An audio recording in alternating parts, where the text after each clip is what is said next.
ഐലക്കാട് തേരറ്റ് കോൾപ്പടവിലെ ബണ്ടിൽ വിള്ളൽ കണ്ടെത്തി. ബണ്ട് അപകടാവസ്ഥയിലാണെന്ന് സ്ഥലം സന്ദർശിച്ച അധികൃതർ സ്ഥിരീകരിച്ചു.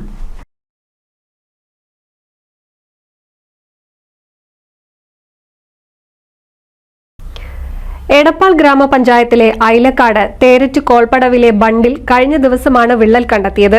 25 മീറ്ററോളം ദൂരമാണ് ബണ്ടിൽ വിള്ളൽ ഉണ്ടായിട്ടുള്ളത്. തേരറ്റ് കോൾ മേഖലയിൽ കൃഷി ഇറക്കാനുള്ള അവസാനവട്ട പ്രവൃത്തികൾ പുരോഗമിക്കുന്നതിനിടയിൽ അപകടകരമായ രീതിയിൽ ബണ്ട് വിണ്ടുകീറിയത് കർഷകരെ ആശങ്കയിലാക്കിയിട്ടുണ്ട്.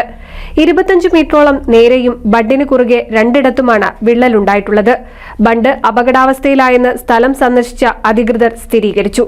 തവനൂർ കൃഷി assistant director P V. Vijeesh, Edappal ഗ്രാമപഞ്ചായത്ത് president C V. Subaida, vice president K. Prabhakaran, Edappal കൃഷി officer M P. Surendran, KLDC assistant engineer Babu, പാടശേഖര സമിതി ഭാരവാഹികളായ അലി, ഹൈദരാലി, ജയാനന്ദൻ എന്നിവർ ബണ്ട് സന്ദർശിച്ചു. ബണ്ടിന്റെ സ്ഥിതി കൂടുതൽ അപകടാവസ്ഥയിലേക്ക് പോകാതിരിക്കാനുള്ള നടപടികൾ ആലോചിച്ച് അടിയന്തരമായി നടപ്പിലാക്കുമെന്ന് അധികൃതർ അറിയിച്ചു.